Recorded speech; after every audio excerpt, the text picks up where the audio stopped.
Hello बच्चों, कैसे हो आप लोग? All good. आज की क्लास में हम लोग स्टडी करने वाले हैं बहुत ही इंपॉर्टेंट टॉपिक, आपका BPT means basic proportionality theorem. इसको थेल्स थ्योरम भी बोलते हैं। और ये आप मान के चलो कि इसके आपके फाइनल एग्जाम में आने की प्रोबेबिलिटी 90% है। वैसे हमारा एक चैप्टर भी है प्रोबेबिलिटी, वो भी हम पढ़ेंगे। इसकी प्रोबेबिलिटी 90% चांस है कि आपके फाइनल एग्जाम में बीपीटी थ्योरम आएगा ही आएगा, नहीं तो उससे रिलेटेड क्वेश्चन तो उसके बेस पे क्वेश्चन तो आएंगे ही आएंगे। उनकी प्रोबेबिलिटी तो 100% है। अभी तक आपने अगर चैनल को सब्सक्राइब नहीं किया है तो जल्दी से जल्दी चैनल को सब्सक्राइब कर लीजिए और अपने फ्रेंड्स के साथ जरूर शेयर करिए। चलिए शुरू करते हैं। बीपीटी बीपीटी थ्योरम क्या कहता है?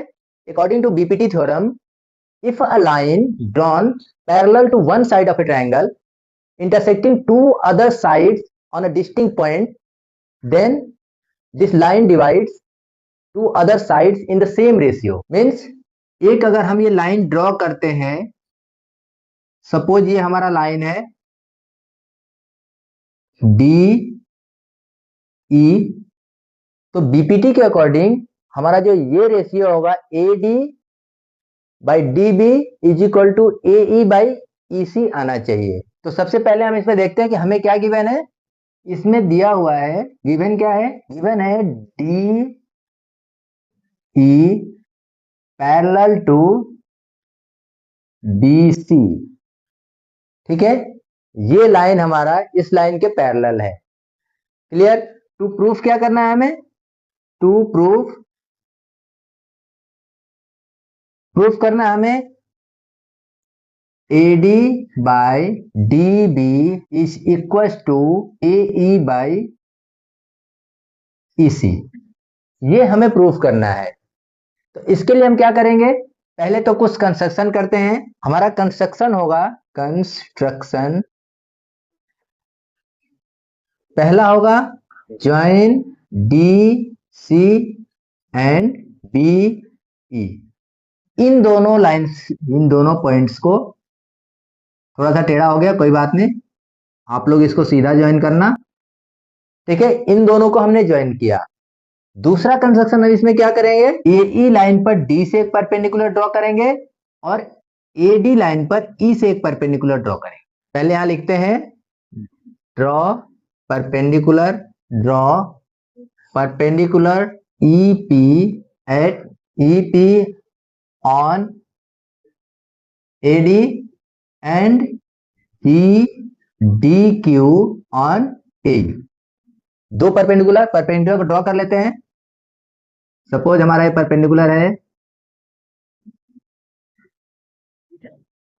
क्यू पॉइंट, और यहां से जो हमने परपेंडिकुलर ड्रॉ किया वो हमारा पी पॉइंट। कंस्ट्रक्शन हमारा कंप्लीट हो गया है। ये पी पॉइंट ई पॉइंट से हमने इस लाइन पे परपेंडिकुलर ड्रॉ किया और ये ए ई पे डी क्यू एक परपेंडिकुलर ड्रॉ किया है। ठीक है, अब हम शुरू करते हैं प्रूफ करना इसको। सबसे पहले हम एक ट्रायंगल लेते हैं, ट्रायंगल ए डी ई। इस ट्रायंगल को ध्यान से देखिए, ट्रायंगल ए डी ई, ये हमारा ट्रायंगल है। इन triangle A D E area हमारा कितना होगा? इस ट्रायंगल का एरिया कितना होगा? अगर हम एडी को बेस मान लेते हैं तो हमारा हाफ इंटू एडी, एडी अगर हमारा बेस है तो half into perpendicular, half A D into perpendicular. Perpendicular क्या होगा इस पे? एडी के जो सामने वाला पॉइंट है वर्टेक्स, वहां से जो परपेंडिकुलर आया है, तो ये परपेंडिकुलर क्या है? P E. यहां से हाफ एडी इंटू पीई। ठीक है, सिमिलरली हम दूसरा वाला ट्रायंगल लेते हैं, इन ट्रायंगल। अच्छा, हम यहाँ पे हमने इसी ट्रायंगल को क्यों लिया? एडीई में हमने एडी को ही बेस के लिए, यहाँ पे हमें यहाँ पे एडी चाहिए, इसलिए हमने पहले इस ट्रायंगल का ये वाला पोर्शन लिया। अब हम दूसरा ट्रायंगल, अब दूसरे वाले ट्रायंगल में देखते हैं D E D, triangle D B E. इस ट्रायंगल को देखिए, डी बी ई, ये वाला ट्रायंगल, ओके। इसमें हमारा एरिया क्या निकलेगा, हाफ इंटू, हमारा डीबी बेस है। हम डीबी बेस क्यों ले रहे हैं, क्योंकि हमें यहाँ पे डीबी चाहिए, हमें प्रूफ करना है डीबी, तो हम डीबी को ही बेस ले रहे हैं।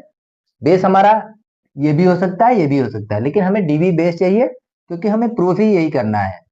तो हाफ डीबी, इसके सामने वाला हाफ डीबी इंटू सामने वाला वर्टेक्स, डीबी के सामने वर्टेक्स ई है, ये वाला इसके यहां से जो परपेंडिकुलर आएगा वो हम लेंगे। तो अगर डीबी को हम थोड़ा सा आगे एक्सटेंड करेंगे तो यही यही तो हमारा परपेंडिकुलर है इसके ऊपर, तो इस परपेंडिकुलर को ले लेते हैं पी ई। ठीक है, दो हमें एरिया मिल गए। अब इन दोनों हमें एडी बाई डीबी चाहिए। यहां देखते हैं डिवाइडिंग एरिया, इन दोनों एरिया को अगर डिवाइड करते हैं तो डिवाइडिंग एरिया, इन एरिया को हम डिवाइड करेंगे तो हमें क्या मिलेगा, यहीं पे देख लीजिए, हाफ से हमारा हाफ कैंसिल हो जाएगा, पी से पी कैंसिल हो जाएगा, बचेगा क्या, एडी बाई डीबी, ये हमारा आ गया ना। Means area of triangle A D E divided by area of triangle D B E is equal to क्या है हमारा, A D by D B. इसको हम पहला मान लेते हैं कि ये हमें इक्वेशन मिल गया। ठीक है, यहां तक क्लियर है एकदम। ठीक है, नेक्स्ट वाले में देखते हैं। इसके आगे हमें एलएचएस साइड मिला है, हमें आरएचएस साइड भी लाना है। आरएचएस साइड में हमारा क्या है, ए ई डी। अब हम इस बार हम सेम ट्रायंगल लेंगे, triangle A D E. In triangle A D, फिर से देखते हैं, in triangle A D E area is equal to क्या मिलेगा आप, अब इस बार हम एरिया के लिए ए ई को बेस मानेंगे। इस वाले को हम बेस लेके चलें कि ए ई हमारा इस ट्रायंगल का, ए डी ई ट्रायंगल का ए ई हमारा बेस है। ठीक है, अगर ए ई बेस है तो परपेंडिकुलर हमारा क्या होगा, ए ई के सामने वाला जो वर्टेक्स है डी पॉइंट से जो परपेंडिकुलर ड्रॉ किया है वो हमारा इस बार परपेंडिकुलर मिलेगा। तो हाफ इंटू ए ई हमारा बेस है, इंटू परपेंडिकुलर, इस बार हमारा परपेंडिकुलर क्या है, डी क्यू, इस बार हमारा परपेंडिकुलर डी क्यू है। क्लियर। सिमिलरली दूसरा, इसके बाद हम ट्रायंगल लेते हैं, इन ट्रायंगल, अब यही के बाद हम कौन सा ट्रायंगल लेंगे, ट्रायंगल डी सी ई या ई सी डी बोलेंगे इसको, दोनों में से कुछ भी बोल सकते हैं। हमें यहाँ ईसी चाहिए, इसलिए मैं इसको आपको समझने में आसानी हो इसलिए बोल रहा हूं E C D. In triangle E C D, इस ट्रायंगल को देखते हैं, area E C D, area is equal to क्या मिलेगा, half into E C, half into E C हो गया, मल्टीप्लाइड बाय, अब देखिए ये अगर हमारा बेस है तो इसके सामने वर्टेक्स कौन सा है, D point, and D point से परपेंडिकुलर अगर इस लाइन को हम एक्सटेंड कर रहे हैं तो हमारा परपेंडिकुलर यही तो है, डी क्यू, तो यहां पर भी डी क्यू। क्लियर है इतना। अब इन दोनों ट्रायंगल को फिर से हम डिवाइड करते हैं, इसको थोड़ा सा हम यहाँ पे लिखते हैं, यहां से एक लाइन कर लें ताकि आपको समझने में आसानी रहे। देखिए dividing area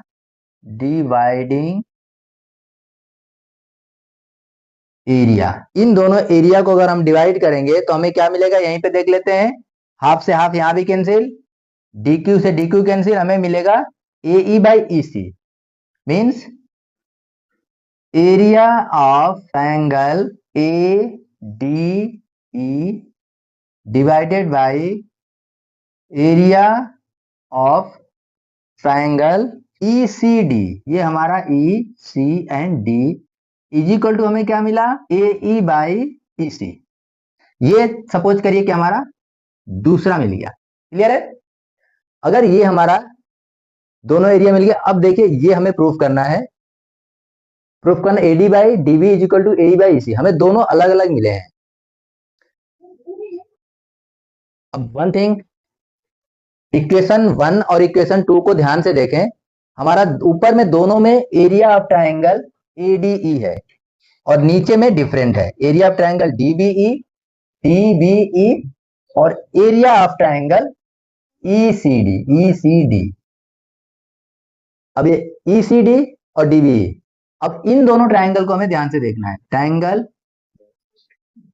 DBE, triangle DBE and triangle ECD। इसको जरा एक बार ध्यान से देखिए, ये दोनों लाइन पैरेलल है हमारे। अगर हम D एंड E को बेस मान लें, इस लाइन को अगर हम बेस मान लेते हैं, ये लाइन भी सीधी नहीं बनता है ना, ये लाइन अगर हमारा बेस मान लें तो ये दोनों ट्राइंगल एक पैरेलल लाइन के बीच में है। BC एंड D पैरेलल है, पहले ही दिया हुआ हमें, तो ये दोनों पैरेलल लाइन के बीच में है। इसका मतलब दोनों ट्राइंगल्स का एरिया बराबर होगा। तो ये हमारा इक्वेशन फर्स्ट का DBE, triangle DBE and triangle ECD दोनों एरिया बराबर होंगे। ओके, यहाँ पे लिखेंगे triangle DBE and triangle ECD having same base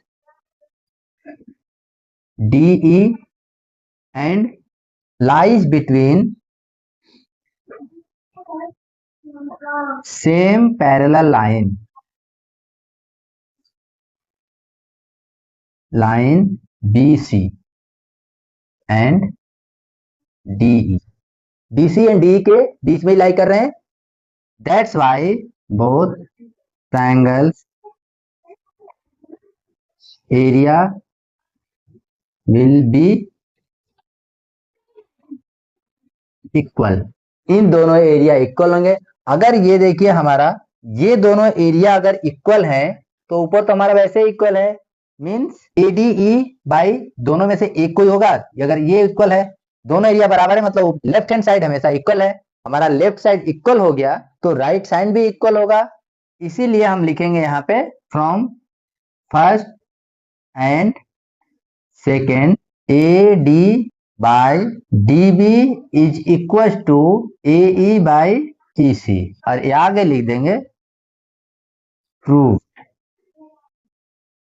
clear है बच्चे? बहुत ही सिंपल सा है, थोड़ा सा ट्रिकी लग रहा होगा, यहाँ से लग रहा होगा कितना लंबा हो गया, लेकिन बहुत सिंपल थ्योरम है और ये एग्जाम में जरूर आता है। अगर आपको कहीं थोड़ा सा समझने में दिक्कत हो रहा होगा तो इसको आप वीडियो को रोक रोक के या दोबारा देख देख के अच्छे से समझिए।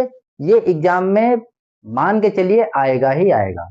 ओके तो बच्चों, नेक्स्ट क्लास में हम लोग कन्वर्स ऑफ BPT उसको प्रूफ करेंगे। अगर एक ही क्लास में करते तो वीडियो थोड़ा लंबा हो जाता, इसीलिए उसको नेक्स्ट वीडियो में करेंगे। तो बच्चों, आज का वीडियो कैसा रहा कमेंट करके जरूर बताओ, और अभी तक अगर आपने चैनल को नहीं सब्सक्राइब किया है तो जरूर सब्सक्राइब कर लो, अपने फ्रेंड्स के साथ शेयर करो। तब तक के लिए all the best, good luck.